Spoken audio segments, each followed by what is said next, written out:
Lejos están muy lejos, ¿verdad?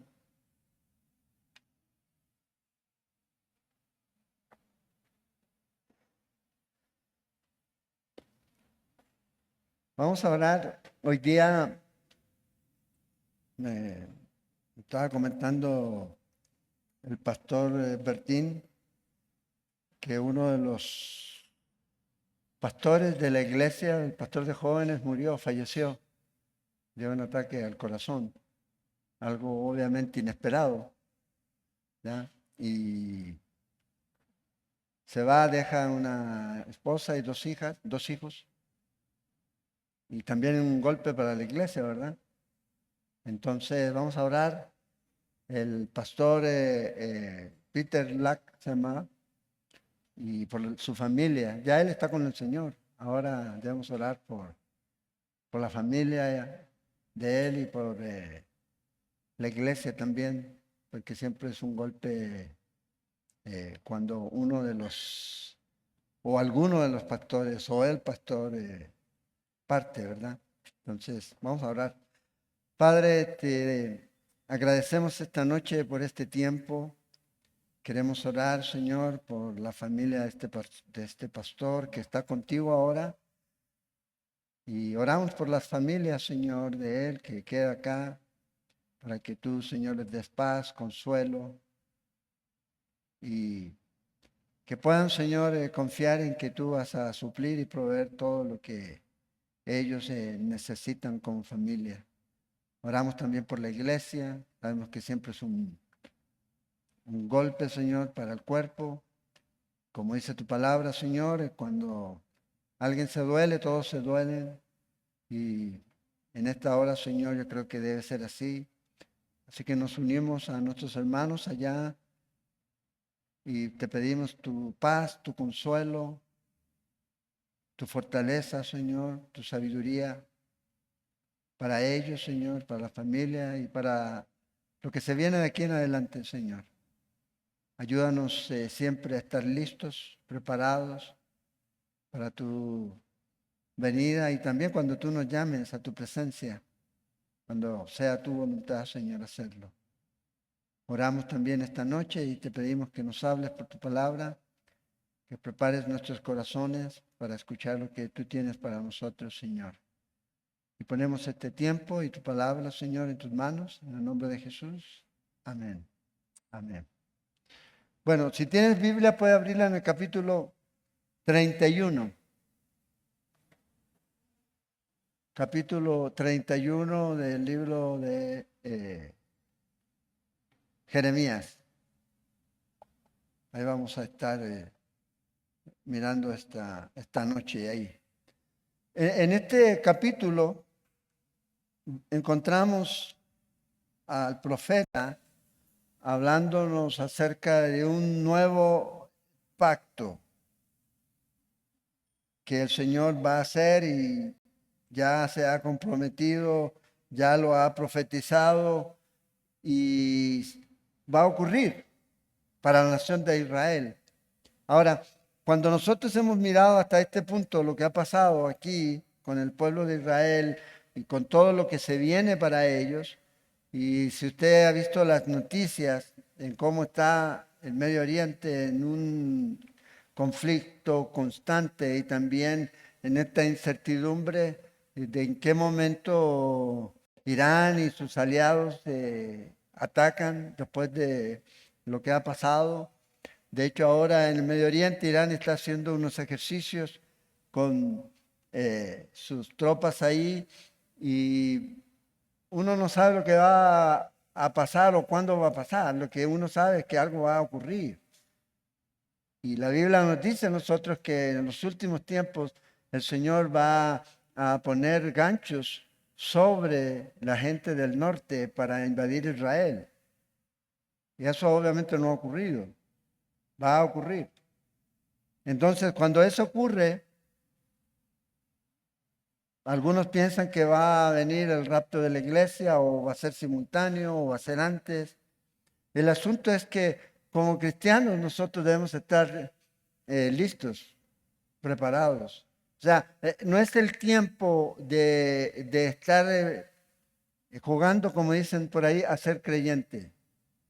No es el tiempo de estar pensando de que porque voy un día a la iglesia ya soy, sino que es un asunto de un compromiso, de un vivir que muestre que realmente somos discípulos de Jesús, que somos sal y luz.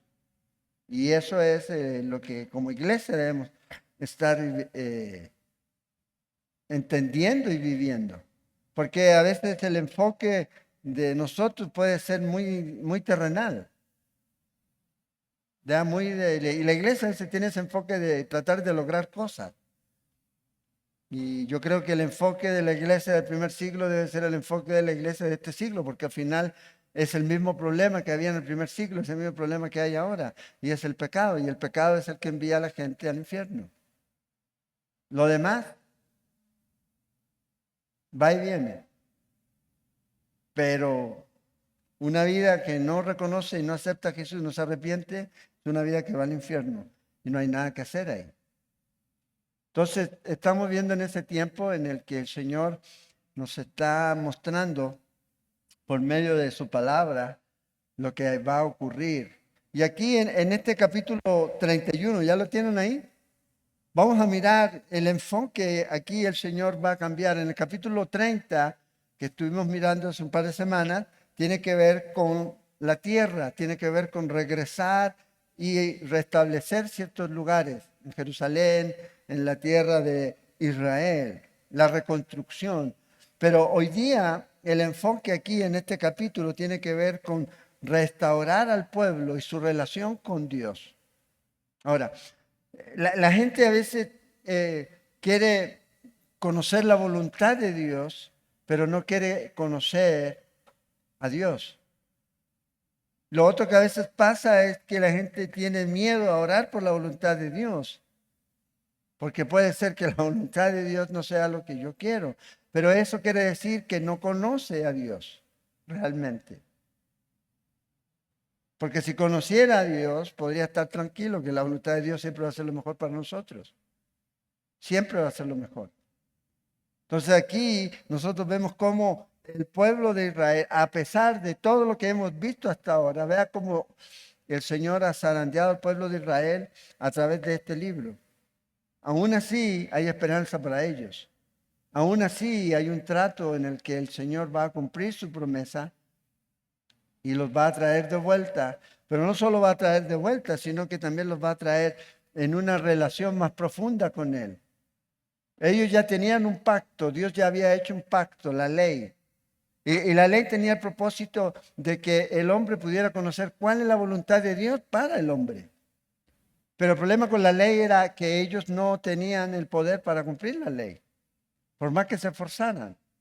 Ahora aquí el Señor va a hablar de este nuevo pacto que tiene una base y esta base es relacional. Tiene que ver con Dios. No tiene que ver, llamémoslo así, tanto con nosotros, porque Dios es el que ha provisto todo. Nosotros tenemos que aceptarlo, nosotros tenemos que arrepentirnos, nosotros tenemos que caminar en obediencia, pero Dios nos va a dar lo necesario para poder hacerlo. Un pacto que ya no va a estar escrito en papel, sino dice en los corazones, donde ya la gente no va a tener que ir de un gurú o un maestro, sino que dice el Señor ahí que Él va a traer conocimiento a todos los que busquen a Dios. Entonces aquí, en esta sección del capítulo 31, habla acerca de eso. Pero también habla de algo que hoy día es muy, a veces feo, a veces decirlo, pero hay iglesias o creyentes que están hablando de un Israel rechazado, un Israel ya como pisoteado por Dios, pero aquí nos va a decir algo totalmente diferente, en donde Dios todavía va a tratar y está tratando y va a volver a tratar de una forma más profunda con la nación de Israel, con aquellos que reconozcan al Señor como su Mesías. Eso es lo que va a ocurrir, lo van a recibir y van a venir llorando delante de Él, dice la Escritura. ¿Y por qué lloran? Bueno, porque ahí está viniendo el que es traspasado, el que ha sido traspasado, dice Zacarías. cuando venga el Señor en su segunda venida. Entonces, de esto nos habla este capítulo y nos da esperanza. Porque así como Israel se deslizó y llegó al punto en donde están yéndose cautivos, ya hay parte de ellos cautivos, el Señor les da palabras de esperanza. O sea, Dios no se da por vencido, nosotros sí. Y no importa lo que la gente pueda llegar a hacer o a la condición en la que pueda caer, Dios dice, yo puedo restaurar esa alma, yo puedo restaurar esa vida. Lo importante es que ellos vengan a Él. Por eso necesitamos llevar a las personas a Cristo. Porque Él es el que puede restaurar. Él es el que puede sanar. Él es el único. No hay otro. Entonces fíjense aquí en el versículo 1, nos dice aquí, en aquel tiempo, y si ustedes se acuerdan, la semana pasada, creo que fue, sí, ¿verdad? Cuando estuvimos terminando el capítulo 30, ahí al final del capítulo 30, en el verso 24, el profeta dice que en el fin de los días van a entender esto. Entonces, ¿cuál es el contexto aquí? Sigue el mismo contexto. En aquel tiempo, en el fin de los días, en los últimos días, dice Jehová, yo seré por Dios a todas las familias de Israel. Si usted tiene su Biblia, ya ahí usted puede poner un circulito en todas las familias de Israel. Ya aquí el Señor está mostrándonos de que no hay dos reinos. No hay un reino del norte, no hay un reino del sur, sino que sencillamente un solo pueblo. Y tiene que ver con este pacto. Y ellos serán a mí por pueblo. Entonces no se trata aquí de alguna familia, fíjense, sino de todas las familias. Todo el pueblo de Israel. Se van a unir y van a ser uno. Por completo no se ha cumplido, pero se va a cumplir. Hay muchos judíos en muchas partes. Hay más de 17 millones de judíos en el mundo y más de 7 millones en Israel ahorita.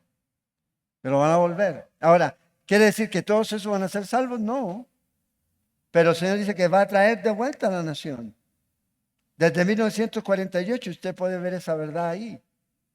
Pero no es el fin. Todavía falta. Y esto es lo que el Señor está diciéndoles a ellos aquí.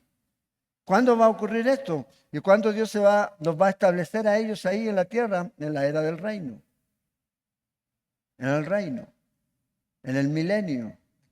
Entonces, dice que el Señor va a traer a toda la nación, a toda la familia de Israel, y ellos van a ser su pueblo. Ahora fíjense en el versículo 2, comienza a hablar de la fidelidad de Dios.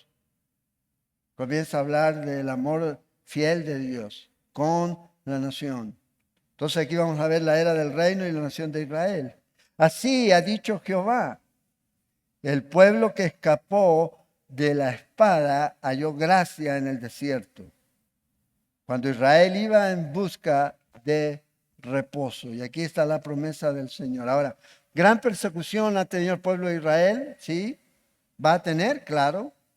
Y pareciera ser que aquí tiene que ver con ese tiempo que nosotros miramos en el versículo 7 del capítulo 30, con el tiempo de la angustia de Jacob. Y que dice ahí que va a haber un tiempo como en el que ellos van a tener que ser perseguidos, van a ser perseguidos y van a sufrir y van a huir al desierto. Nos dice Apocalipsis 12. Y pareciera ser que en ese tiempo donde ellos van a ser afligidos, perseguidos, el Señor va a actuar en gracia y van a recibir reposo de parte de Dios. Y la única manera de que esto se pueda dar es si ellos encuentran y reconocen a su Mesías, a Jesús.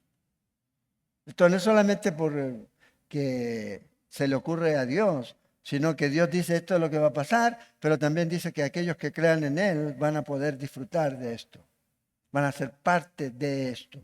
Entonces, muchos van a huir, y van a estar escondidos en el desierto y el Señor les va a dar gracia, los va a proteger.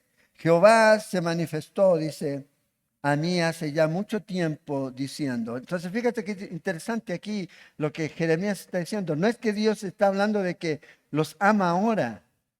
Él los ha amado en la eternidad pasada, los ama en el presente y los va a seguir amando en la eternidad futura. Es lo que el Señor va a decir aquí. Y hablando del pueblo de Israel, dice, Jehová se manifestó a mí hace ya mucho tiempo diciendo, con amor eterno te he amado, por tanto te prolongué mi misericordia. Este es el gran mensaje a Israel. El amor de Dios es garantía de la gracia de Dios para ellos. Fíjate, va desde la eternidad pasada, su amor por Israel se extiende hasta el futuro eterno. Por eso dice que es un amor eterno. Este es el amor de Dios. Y así es el amor de Dios. A veces la gente dice, bueno, Dios no me ama ahora. Dios siempre nos ha amado, porque de tal manera amó Dios al mundo. Ahora, ¿cuándo Dios amó al mundo? Cuando estaban en delitos y pecados. ¿Quién es el mundo? Nosotros. No el sistema, no el planeta, sino a las personas. Él nos ha amado con ese amor profundo, intenso, así como el Señor ha amado a Israel. Y aún te edificaré y serás edificada. Y también, y subrayen esto, porque fíjense cómo Dios trata a Israel aquí. Oh Virgen de Israel. ¿Cómo la ha tratado antes de lo que hemos visto de Jeremías? Adúltera, fornicaria, idólatra. Pero ahora aquí en su gracia el Señor la ve como esa virgen. ¿Qué quiere decir? Dios va a tratar con ellos. Y todos, dice, todavía serás adornada con tus panderos y saldrás con alegres danzas. Aún plantarás viñas en los montes de Samaria, plantarán los que plantan y disfrutarán de ellas. Entonces, una sola nación. A pesar de que estuvo dividido, va a llegar un punto en donde ellos se van a unir otra vez. En la historia de Israel, nosotros ya lo vemos ahorita, pero en ese tiempo aún no. Acuérdense, el norte ya se había ido. El 722 ellos se fueron. Cuando se divide el reino en el 931, ya con el hijo de Salomón, Roboam o Jeroboam, vienen un tiempo en el que el pueblo se divide, 2 tribus se quedan con el hijo de Salomón y las otras 2 se van con el líder allá en el norte y las otras 10 se van con el líder allá en el norte. Y allí ellos levantan todo su sistema idolátrico. En Samaria y en esos lugares, ahí hicieron el becerro de oro y tuvieron ídolos. Y Dios los juzgó a ellos. Después que ellos se van, ellos van a regresar. Y esto se ha mantenido. ¿Se acuerdan ustedes cuando Jesús tiene la conversación con la mujer samaritana? Porque había un conflicto. Bueno, nosotros nos fuimos, volvimos, ustedes tienen el templo, se construyó el templo, pero ellos también tenían un templo en Gerazín. Y ahí es donde el Señor le dice, hey, ni aquí ni allá. Porque Dios busca adoradores que lo adoren en espíritu y en verdad, en Juan, capítulo 4. Es lo que el Señor le dice a ellos. Y aquí el Señor está diciendo, preparando todo el camino para que ellos entiendan que van a ser una sola nación, un solo pueblo. Si usted tiene tiempo, cuando llegue a su casa o mañana, siéntese ahí con un cafecito y léase los capítulos 36 al 39 de Ezequiel. Y vea cómo Dios ha trazado el plan y el programa para Israel. Y se va a dar cuenta de los tiempos en los que estamos viviendo ahorita, que son tiempos en los que el Señor dice que iba a venir. Iba a venir. ¿Qué es lo que va a venir? Bueno, aflicción, más y más. Persecución, más y más. Aquí. Entonces, dice que Él los amó con este amor eterno. En el libro de Oseas, si usted lee Oseas en el capítulo 2, vea cómo Dios declara esto, verso 19, y te desposaré conmigo para siempre, te desposaré conmigo en justicia, juicio, benignidad y misericordia. Vea el amor constante de Dios por Israel. ¿A pesar de qué? ¿Cuál es el contexto en el libro de Oseas? Israel se había prostituido. ¿Cómo era la mujer de Oseas? ¿Qué es lo que era? Una prostituta. Y esto es lo que el Señor dice. A pesar de eso, vemos el amor de Dios. En el capítulo 11 de Oseas, versículo 1, cuando Israel era muchacho, yo lo amé. Y de Egipto llamé a mi hijo. Luego en el verso 4, con cuerdas humanas los atraje, con cuerdas de amor. Y fui para ellos como los que alzan el yugo de sobre su cerviz, y puse delante de ellos la comida. Ahora, es interesante en el libro de Oseas que el profeta escriba aquí lo que Dios le está dando y que diga, yo lo he amado. Porque en el contexto era un pueblo que estaba completamente lejos de Dios. Pero aún así, el amor de Dios, la gracia de Dios. Nosotros a veces somos tan fácil de enojarnos con la gente, de rechazar a la gente, cuando Dios no es así con nosotros. Cuando Dios no es así con nosotros. Y este yo creo que es un buen ejemplo aquí de esta nación de Israel. Aún edificaré, dice otra vez el verso 4. O sea, los va a restaurar. Las ciudades y todo lo demás. La restauración está asegurada. Y serás edificada, oh Virgen de Israel.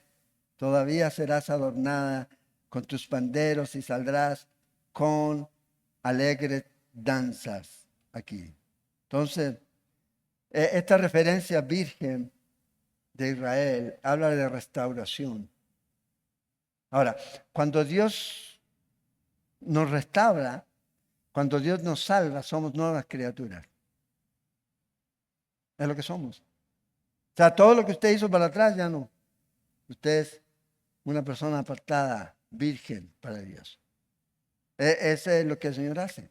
Aquí son todas las cosas hechas nuevas. Ya no me acordaré más de tus pecados.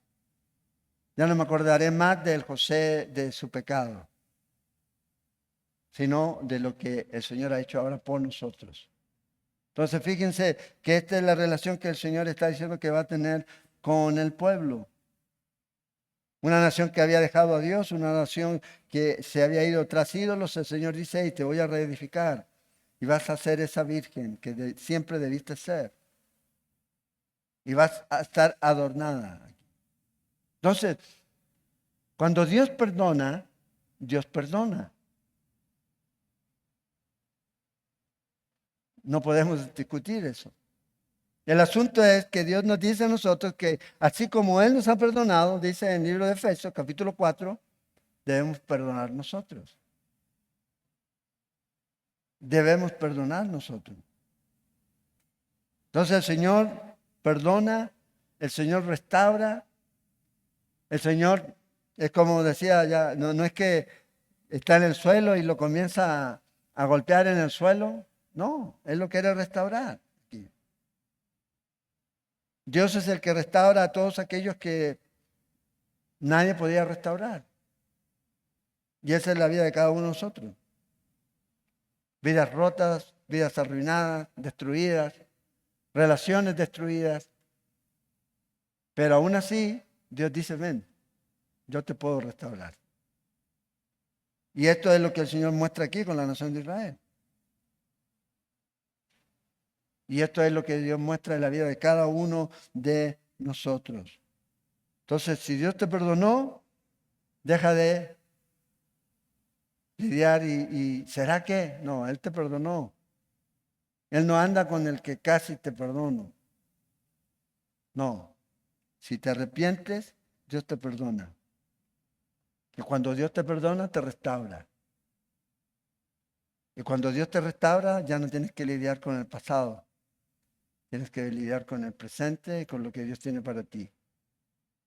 El pasado nunca debe frenarnos, sino al contrario. Lo dejamos, aprendemos y seguimos. Y ahí. Entonces el Señor dice aquí en el verso 5 que no solo va a restaurar, sino que aún van a plantar viñas en los montes de Samaria, plantarán los que plantan y disfrutarán de ellas. Y esto es importante porque según la ley, ellos más o menos tenían que pasar unos 3, 4 años antes de poder disfrutar de los beneficios de la tierra. Si usted lee Levíticos, el capítulo 19, versículo 23, en adelante, ahí habla de esa ley. Primero, que se preparaba la tierra, los primeros años eran para el Señor y había que esperar, se sembraba en el cuarto y recién por ahí como por el quinto comenzaban a disfrutar. Entonces, ¿qué quiere decir? El Señor les está diciendo, van a estar tranquilos y ya no va a haber amenaza en la tierra donde están. No van a tener que estar ahí apresurados, sacando para poder tener. No, la condición en la que el pueblo va a estar va a ser completamente diferente. Van a estar establecidos en la tierra, por completo. Y van a poder hacer este proceso normal, ¿ya? Para aquellos que viven de la tierra. Y van a estar en estas condiciones, así como el Señor diseñó que fuera para la nación de Israel. Ahora fíjese, no solo eso, el verso 6 dice, porque habrá días en que clamarán los guardas en el monte de Efraín, levantaos y subamos a Sión, a Jehová nuestro Dios. Los atalayas normalmente lo que hacían, los que se paraban ahí, era para avisar del enemigo. Pero aquí la condición es diferente. Es para decirle a los que vienen a adorar, vamos, vengan a adorar. O sea, la condición del Estado o de la nación de Israel va a cambiar. Y la gente va a venir delante del Señor. Vamos a Jerusalén. Y ahí viene un montón de gente a adorar. No son enemigos. Totalmente seguros. Una adoración. ¿Y esto va a ocurrir cuándo? En el milenio. En ese tiempo es donde va a ocurrir. Entonces, ¿tiene tiempo? Sí. Vea usted que el Señor diseñó un templo para el milenio. En el libro de Ezequiel, si no lo ha leído, otro capítulo ahora, fíjese, capítulo 36 al 39, lo que estamos viendo, lo que ya hemos visto y lo que está por ocurrir. Y luego del 40 viene el desarrollo de este nuevo templo, en una época que es el milenio. Y puede leerlo usted, 40 al 43, cómo el Señor diseña todo, cómo va a ser ese lugar, ese templo. No el templo que va a construir el anticristo, sino el que el Señor va a levantar en este tiempo. Y la gente va a venir y van a adorar todas las naciones ahí en ese templo. Luego dice en el versículo 7, Dios va a reunir a Israel de toda la tierra para que vengan y estén en el reino. Versículo 7, porque así ha dicho Jehová, regocijaos en Jacob con alegría y dad voces de júbilo a la cabeza de naciones. Lo que el Señor les está diciendo a ellos no se puede guardar en secreto. ¿Qué es lo que no se puede guardar en secreto? ¿Qué es lo que se debe anunciar a todas las naciones? Bueno, lo que el Señor está haciendo aquí. La salvación de Dios a Israel. El restablecimiento de la nación. Y de esa relación de Dios con Israel. Eso es lo que el Señor está diciendo. Eso es lo que ustedes deben anunciar. Eso es lo que todas las naciones deben saber. Por eso dice aquí, den voces de júbilo. Luego dice, haced oír, alabad y decid, oh Jehová, salva a tu pueblo, el remanente de Israel. Entonces después usted pone una nota al margen, Romanos 11, versículo 25, 26. 27, donde Dios va a salvar al remanente, cuando se cumpla la plenitud de los gentiles. He aquí, yo los hago volver de la tierra del norte y los reuniré de los fines de la tierra, y entre ellos ciegos y cojos, la mujer que está encinta y la que dio a luz juntamente, en gran compañía volverán acá. Y fíjate lo que dice aquí, irán con lloro. Con lloro. Y esto es algo como lo que dice Zacarías 12:10. Cuando lo vean venir, llorarán, dice. Como se llora como por un primogénito, cuando vean al Mesías venir. Ver todo lo que el Señor hizo y llorar. Es como cuando usted sabe que Dios lo ha perdonado del todo lo que lo ha perdonado, y a pesar que usted ha fallado, Dios lo perdona y lo perdona, nos quiebra, nos rompe nuestro corazón, o debiera romper nuestro corazón. Saber lo que el Señor hizo por nosotros. Mas con misericordia los haré volver y los haré andar juntos a arroyos de agua, por camino derecho en el cual no tropezarán, porque soy a Israel por padre y Efraín es mi primogénito. Interesante aquí que el Señor dice que Él los va a hacer caminar por camino derecho. Entonces, siempre es importante caminar por donde Dios quiere que caminemos. El camino del Señor no son torcidos, son derechos. O sea, siempre vamos en la dirección correcta cuando seguimos al Señor. No vamos a perdernos si seguimos al Señor, si seguimos su camino. No vamos a ser confundidos si seguimos su camino. Eso no quiere decir que no van a haber estorbos, sí, pero si lo seguimos, vamos a avanzar. Vamos a avanzar. Pero también nos dice aquí que Él es como ese padre para Israel y Efraín es mi primogénito. Acuérdense, este es uno de los hijos de, correcto, José. ¿Cuál de los hijos de José? El menor, primero Manasés. ¿Y se acuerdan que Jacob lo tomó para sí? Bueno, aquí obviamente está usando a este hombre, a este hijo de José, que fue tomado como hijo por Jacob, como alguien prominente. De hecho, se le reconoce así. No es que era el primogénito. La palabra primogénito no necesariamente indica el primer nacido, sino que también habla de preeminencia, de autoridad. Por ejemplo, cuando habla de David como el primogénito, David no era primogénito. ¿Qué número de hijos era David? Entre los hombres, el octavo. Pero Dios, este es preeminente. Bueno, aquí está haciendo referencia a esto aquí, a Efraín, como la cabeza del reino del norte. Efraín es mi primogénito, es la cabeza, es el que dirige, es una tribu importante. Oíd palabra de Jehová, oh naciones, y hacerlo saber en las costas que están lejos, y decid, el que esparció a Israel, lo reunirá. ¿Quién esparció a Israel? Dios. ¿Quién puede dejar de tratar con Israel y terminar con Israel? Dios. Nadie más. Nadie más. Dios lo formó, Dios lo hizo, pum. Ya se encarga. Él se encarga.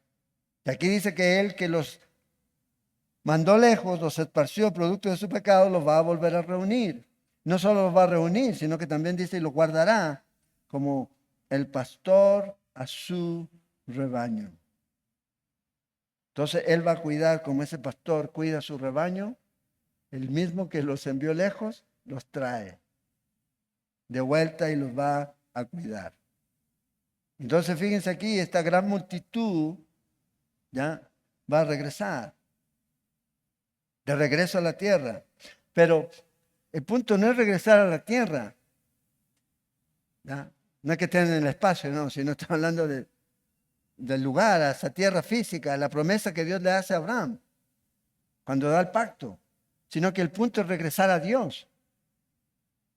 Y cuando regresamos a Dios, en este caso ellos pueden tener la tierra. Y aquí es lo que ellos estaba ocurriendo. Esto es lo que el Señor está anunciándoles que va a ocurrir. Entonces, ¿qué quiere decir? Dios ha cambiado en cuanto a la promesa que dio a Abraham de la tierra para su descendencia y todo esto será tuyo. No, sigue manteniéndose. La promesa de la tierra que hoy día está ahí, que se conoce como Palestina, que es un nombre relativamente nuevo, puesto por los romanos, ¿verdad? Es la tierra que Dios le dio a Abraham, la tierra de Canaán, la tierra donde fluye leche y miel. Esa es la tierra que ellos iban pensando cuando salieron de Egipto, ahí a ese lugar. Entonces, sigue siendo promesa de Dios para ellos y Dios lo va a hacer. y van a disfrutar de todos los beneficios de estar ahí. Hoy día no disfrutan de todos los beneficios, pero un día sí lo van a hacer. Ahora, esto en parte se cumplió en el año 539 antes de Cristo. Cuando se cumplen los 70 años, el pueblo comienza a regresar por orden de Ciro. Y comenzó este grupo a venir, ¿ya? Zorobabel y otros, y Esdras, y comenzaron a regresar, y luego Nehemías. Pero se va a cumplir por completo todavía en el futuro. Apocalipsis 7 es un buen ejemplo. Dice que van a haber 12,000 judíos de cada tribu. Hace cuando la gente dice las tribus perdidas, no, para Dios no están perdidas. Y ese es un debate absurdo. Si lees Apocalipsis 7, ahí están. El Señor las toma y les da a ellos, a cada tribu, 12,000 hombres que no se han contaminado, que se han guardado para Dios, para que sean testigos durante ese tiempo. Que luego tú los ves en el capítulo 14 de Apocalipsis, en el cielo, después de haber cumplido su propósito. Entonces, el Señor dice, es aquí donde van a volver, es en la tierra donde ustedes hoy día ya no están, o en parte casi no, porque acuérdense, todavía no ha venido la destrucción completa sobre Israel, todavía, pero va a ocurrir. Porque Jehová redimió a Jacob, fíjate en el verso 11, lo redimió de mano del más fuerte que él. Entonces, el único que lo puede redimir, ¿ya?, y ayudar y pagar el precio por esa redención es el pariente más cercano, el Redentor. ¿Se acuerda de la historia de Ruth? Bueno, es el Señor el que hizo esto. El Señor es el que los redimió aquí. Algunos hablan de que tuvo que pagar un precio para rescatarlo. Bueno, y no solo eso, sino que también fue una transacción, como dirían algunos, de tipo comercial. Pero este que los redime, este es el Goel que habla Ruth, el pariente redentor. No solamente podía redimir una tierra o una persona para que haya libertad, sino que también se podía vengar. Tenía esa potestad de vengarse de aquellos que habían venido, ¿ya?, y habían matado a alguno de sus parientes. Y esto es de lo que dice, el Señor es el que redimió a Jacob. Lo redimió, fíjate aquí, no solamente en un sentido físico de alguien más fuerte que él, de los que estaban ahí alrededor, de los que están hoy día. Si usted ve hoy día la fuerza militar, es grande, pero también de lo que tiene que ver con lo espiritual. No solamente físico, sino también espiritual. No sacamos nada con redimir a alguien de algo físico si lo vamos a dejar muerto espiritualmente. Y ninguno de nosotros puede darle vida a nadie. Entonces el único que los puede redimir, ¿quién es? Cristo. Y esto es lo que el Señor hizo aquí. Y luego dice en el versículo 12, y vendrán con gritos de gozo en lo alto de Sión y correrán al bien de Jehová, al pan, al vino, al aceite y al ganado de las ovejas y de las vacas. Y su alma será como huerto de riego y nunca más tendrán dolor. Ahora, esto para mí es interesante, es un paréntesis nada más, ¿ya? Porque si ustedes se fijan aquí, el Señor habla de pan, habla de aceite, pero habla de ganado, habla de ovejas, habla de vacas, ¿ya? ¿Qué va a ser para qué? Para sustento. Bueno, hoy día, si ustedes se fijan y leen las noticias y escuchan por ahí, estas nuevas agendas quieren eliminar la carne, que comamos insectos. Pero vea, Dios es fiel, Dios va a guardar la carne. Y en el milenio vamos a comer carne. Y va a haber. No es pecado, no está mal, no se está destruyendo el planeta, sino que sencillamente son agendas en donde alguien se está haciendo más que un rico, un millonario. Entonces, fíjense aquí, van a tener de todo. Va a haber abundancia. Va a haber pan, vino, aceite. Era en ese tiempo lo más importante, ganado, las ovejas y las vacas. Ya hoy día para nosotros, ¿qué es lo más importante? Que necesitamos tener el refri o la despensa. Bueno, para ellos el pan, aceite y vino. Ganado, vacuno, ovejuno, y con eso la tenían. Con eso la tenían y con eso ellos se alimentaban. Y para ellos el Señor dice van a tener provisión en todos los sentidos. Fíjate, nunca más tendrán dolor. Entonces, no solamente van a tener provisión física, sino que también espiritual. ¿Cuál es el dolor que alguien pueda tener en su vida? Dios dice, hey, Dios, yo voy a suplir todo eso. Voy a proveer para todas tus necesidades. En el capítulo 2 de Isaías, si quiere puede apuntarlo ahí al margen, en el versículo 2, dice que las naciones van a correr a Él. ¿Ya? Y a veces hoy día hay gente que tiene esa idea de que tenemos que hacer para que las naciones corran a Él. Eso no va a ocurrir. Eso va a ocurrir en el milenio. Ahorita no. Ahorita más bien las naciones quieren destruir. Los sistemas quieren destruir el cristianismo. Y las naciones que hoy día fueron en su tiempo de fundamentos cristianos, protestantes, hoy día están siendo absorbidas por el islamismo. Vean las noticias en Inglaterra, en Suecia, en todos esos lugares, en Francia y todos esos. Pero aquí dice que van a correr todas estas naciones aquí.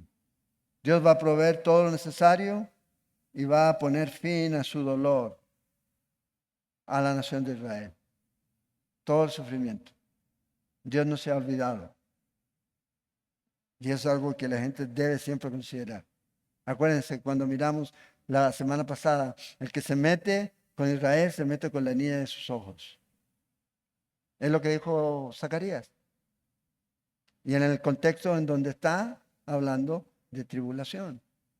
Dios va a traer juicio sobre ellos y va a terminar con ese dolor que la nación ha tenido. Entonces, la Virgen se alegrará en danza, los jóvenes y los viejos juntamente. Cambiaré su lloro en gozo y los consolaré y los alegraré de su dolor. A veces cantan, ese es como un cántico, ¿verdad? Es en este contexto, en el tiempo del milenio. Es que va a ocurrir. Y el alma del sacerdote satisfará, dice, con abundancia, y mi pueblo será saciado de mi bien, dice Jehová. Entonces, ¿qué es lo que el Señor está mostrando aquí? El énfasis, ¿cuál es? Alegría, gozo. Es lo que va a haber. Ahora, el gozo en el servicio, el gozo en la adoración, el gozo en lo que yo hago. Eso es una evidencia, obviamente, de nuestra profunda relación con Dios. El gozo del Señor es nuestra fortaleza. ¿A quién le gusta el Señor? ¿A quién ama el Señor? Al dador gozoso, al dador alegre. Y lo mismo para el servicio, lo mismo para la adoración, lo mismo para todo lo que usted hace para el Señor. ¿Cuáles deberían ser las personas más felices de la tierra? ¿Quiénes? Nosotros, los creyentes, los cristianos. Ah, pero es que usted no sabe los problemas que tengo. A lo mejor no lo sé, si me los dice puedo orar por usted, pero hay alguien que sí lo sabe. Pero aún así tenemos una perspectiva eterna, que todo esto es pasajero. Y el sufrimiento y el dolor que nosotros podamos experimentar aquí nunca debe apagar y nunca va a apagar el gozo. ¿Por qué? Porque depende de mi relación con Dios. Entonces, ¿qué estoy diciendo? Que esa tristeza, que ese dolor, que ese sufrimiento es más grande que Dios. Y que Dios no es suficiente para darme paz, para darme consuelo, para darme gozo. Es lo que estoy diciendo. Imagínate con todo lo que uno ve, cuando uno lee el Antiguo Testamento, ¿ya? Y los hijos de Aarón murieron, ¿se acuerdan? Murieron en su pecado, producto de su pecado. Dios los juzgó. ¿Qué le dijo el Señor a Aarón? No llores por ellos. Wow. ¿Por qué? Porque si lloraba por ellos, ¿qué estaba mostrando él? Dios no es justo. Dios los juzgó y yo lloro porque amo más a estos que a Dios. Wow. Y yo le dije, "Ey, no llores por ellos. Estás en el servicio del ministerio, me sirves a mí, no llores por ellos". Ahora, Dios es suficiente. Dios dice en el Nuevo Testamento, hey, lloremos por aquellos que Dios se ha llevado, sí, pero no llorar como que no hay esperanza. No llorar con el punto de que somos abrumados a tal punto que nos estancamos. Nos estancamos. No, Dios es suficiente para usted. Aquí. Siempre hay algo por qué alegrarse con el Señor. Por eso cantamos. Por eso nos regocijamos aquí. Y yo sé, usted, y la persona puede decir, no, es que usted no sabe. Sí, tiene toda la razón. Probablemente yo no sé lo que usted está sufriendo. Pero Dios sí sabe. Y si usted me dice, yo puedo orar por usted. Y el enfoque aquí es en lo que viene. O sea, por muy feo, por muy malo, por muy triste, doloroso que se ponga en la situación, piensa en lo que viene. Y Pablo lo deja claro, dice, hey, lo que viene aquí lo que pasa aquí es transitorio. Todos estos sufrimientos son pasajeros en comparación a lo que nos espera. Bueno, esto es lo que el Señor les está diciendo a ellos. A Israel, sufran, han sufrido, pero piensa en la restauración que van a tener. Piensa en el futuro, en la esperanza que nosotros tenemos aquí. Charles Spurgeon dijo, nuestro Dios feliz debe ser adorado por un pueblo feliz. Es lo que debemos hacer, adorar a Dios en medio de todas las circunstancias en las que estamos. Cuando nos reunimos, lo vamos a dejar aquí, cuando nos reunimos y llega el momento de cantar, ¿cuál es la idea? Que todos participemos. Aquí no es un show, yo no les voy a presentar un show. No, la idea es que estas personas nos lleven a que seamos parte, no solo observadores, sino parte de la adoración. Estamos cantando a Dios y estamos aquí, estamos para adorar a Dios. Estamos aquí para amar a Dios. Estamos aquí para servir a Dios, para honrar a Dios. Lamentablemente, a través de la historia, se ha hecho una imagen de que la santidad, ¿ya?, tiene que ver con la apariencia externa de serio, que no hay risa, ¿ya? Tiene que tener como una cara de alguien amargado. ¿Sí? Y eso es lamentablemente lo que muchos entienden a veces por sobrio. Oh, hermano, hay que ser sobrio. No. ¿Se imagina Jesús con los discípulos, con todos esos? Y de fijo, él los vacilaba. Y les ponía sobrenombre y todo. Hoy día arrancamos vestidura, ¿verdad? Y les ponía hijos del trueno, bautizados. Nadie quedaron. ¿Ya? Entonces, lamentablemente, el reír, el expresar gozo, el expresar alegría, el alzar las manos y todo eso, como para muchos es como, no. La única razón a lo mejor, y no estoy diciendo que usted lo tiene que hacer, porque eso tiene que nacerte. Y nadie te va a decir aquí levante las manos. Y la única razón a lo mejor si usted no quiere levantar las manos es porque ha pasado, ¿verdad? No se ha echado desodorante o algo. Pero estamos adorando a Dios, al que reina, al que vive por los siglos. Ahora sí, claro, si yo estoy enfocado en estas personas, entonces obviamente no está bien. El enfoque debe ser el Señor. Acuérdense, antiguamente el clero se vestía de túnicas muy oscuras. De hecho, hasta el día de hoy, los curas, ¿de qué color la túnica que usan? O, bueno, ya casi algunos no usan, pero negra, con el cuellito blanco. Veas ahí. Esa era la forma en que ellos mostraban aquí. Más bien para mí me dan una apariencia oscura, más que de luz. Entonces, debemos adorar a Dios. Debemos gozarnos, debemos reírnos.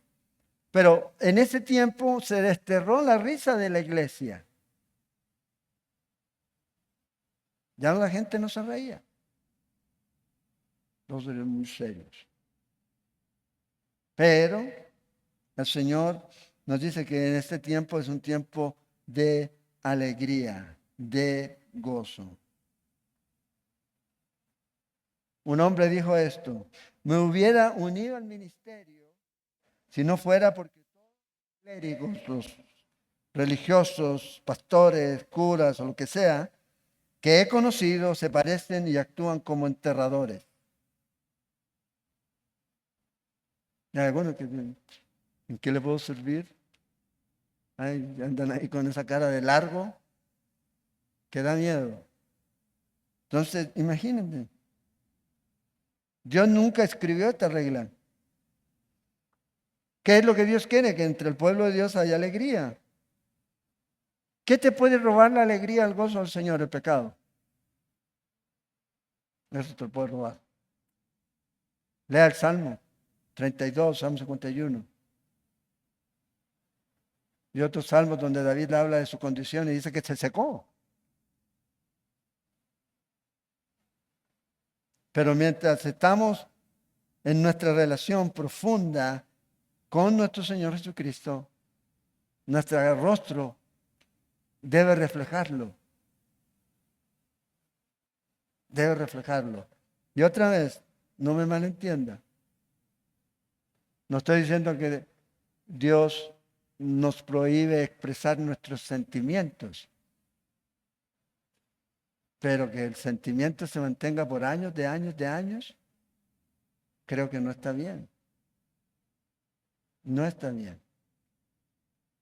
Y yo creo que es importante poner siempre nuestra vista y nuestro corazón en el Señor. Entonces, el Señor les dice a ellos: yo quiero ser tu Dios, quiero que ustedes sean mi pueblo, y este es el gozo que yo quiero que ustedes tengan cuando los restaure. Y este es el gozo que el Señor quiere que tengamos ahora, en este tiempo. Entonces, el pueblo se va a reunir anualmente, sí, se va a reunir, y van a venir delante del Señor. Y los que no vengan a adorar al Señor, dice Zacarías, que no van a tener agua, como nosotros. ¿Ya? Nosotros tenemos agua afuera y adentro, o sea, tenemos efectos especiales. ¿Ya? Tenemos efectos especiales. Entonces, Dios tratando con la nación de Israel y dándole esperanza a estas personas, diciéndole: estos son mi pueblo. Va a llegar un día en donde ustedes me van a reconocer. Y más adelante nosotros vamos a ver el Señor hablando de este pacto que Él va a hacer con ellos. Y lo que el Señor quiere que nosotros podamos, un Dios en nuestro corazón, no un Dios lejano, no un Dios en un papel, sino un Dios en nosotros, viviendo en nosotros y dándonos todo lo que nosotros necesitamos para vivir para Él Porque ya no vivo yo, dice Pablo. Y no ahora yo vivo para Cristo. No somos de nosotros, dice, somos de Él. Él pagó el precio. Entonces, la vida de nosotros como creyentes ahora debe ser enfocada así, para el Señor, en el poder del Espíritu Santo. En el versículo 15 nos vamos a quedar. La próxima vez que nos volvamos a reunir, vamos a retomar ahí desde el versículo 15. De aquí en adelante el Señor comienza a mostrar una mirada tanto del pasado del pueblo como del presente y de lo que les espera a ellos, de lo que se venía para ellos. Entonces, oremos y pidámosle al Señor que nos llene con su espíritu y nos dé ese gozo que necesitamos tener para vivir nuestra vida. Una vida que no depende de las circunstancias, sino depende de mi relación con el Señor. Podemos recibir noticias trágicas, así, pum. Pero ahí estamos confiados. Confiados. ¿En qué? En que el Señor está en control. Entristecerme, sí. Pero no quedarme sumergido en eso, sin dar pasos hacia adelante. Acercándome más y más a Dios. Oremos, Padre, gracias te damos esta noche por tu palabra, Señor, por tu amor, por tu bondad. Y agradecerte, Señor, porque tú nos das esperanza. Tú restauras, Señor, lo que nadie más puede restaurar. Tú sanas lo que nadie más puede sanar. Tú traes gozo en medio de las circunstancias más difíciles y esperanza para el futuro. Una esperanza que tenemos en ti. Una esperanza que no avergüenza. Y así como vemos, Señor, tú tratando con Israel, nosotros podemos, de lo que ellos, Señor, podían conocer de oídas, nosotros podemos ya conocerlo, Señor. Experimentarlo en nuestra vida. Somos parte de ese reino ahora, espiritual. Al creer en ti como el Señor y Salvador de nuestra vida, al arrepentirnos de nuestros pecados. Y por eso te pedimos, Señor, en esta noche que nos llenes con tu Espíritu. Que nos llenes, Señor, con ese poder que viene de ti, Señor. Que nos ayude, Señor, a seguir caminando enfocados en ti. A no distraernos, Señor, de lo que tú nos has mandado hacer, sino a poner nuestra mirada en ti, a despojarnos de lo que pueda impedir que avancemos, a despojarnos, a soltar aquello que nos está reteniendo. Ayúdanos, Señor, a que podamos ser luz en este mundo, en este tiempo, donde el mundo necesita de ti, porque es a ti a quien necesitan, Señor. Gracias por perdonarnos, por restaurarnos, por darnos vida nueva y eterna, y por darnos, Señor, lo necesario, las herramientas para vivir una vida plena aquí, pero también para hacer una vida útil, de una vida que edifica la vida de otros, Señor. Te damos gracias, Señor, y oramos para que así sea en cada uno de nosotros, Señor. Te lo pedimos. Ponemos, Señor, nuestro regreso en tus manos. Llévanos con bien. Oramos una vez más por esta familia que ha perdido a su esposo, a su padre, para que tú les traigas paz y consuelo, fortaleza, ánimo en este momento, Señor. Que puedan sentir en este momento esa presencia tuya, Señor, como nunca antes. Que tú estás ahí con ellos, Señor. Cuando lloramos o cuando reímos, tú estás ahí, Señor.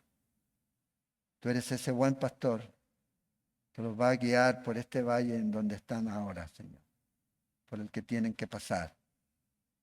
Oramos por ellos, Señor, oramos por nuestros hermanos que están enfermos, para que tú los toques, Señor, los sanes, provea trabajo, Señor, el que no tiene. Y ayúdanos, Señor, a poder caminar en el tiempo que nos quede, Señor, en obediencia a ti. Te adoramos, Señor, te exaltamos y te pedimos tu bendición. En el nombre de Jesús. Amén. Amén.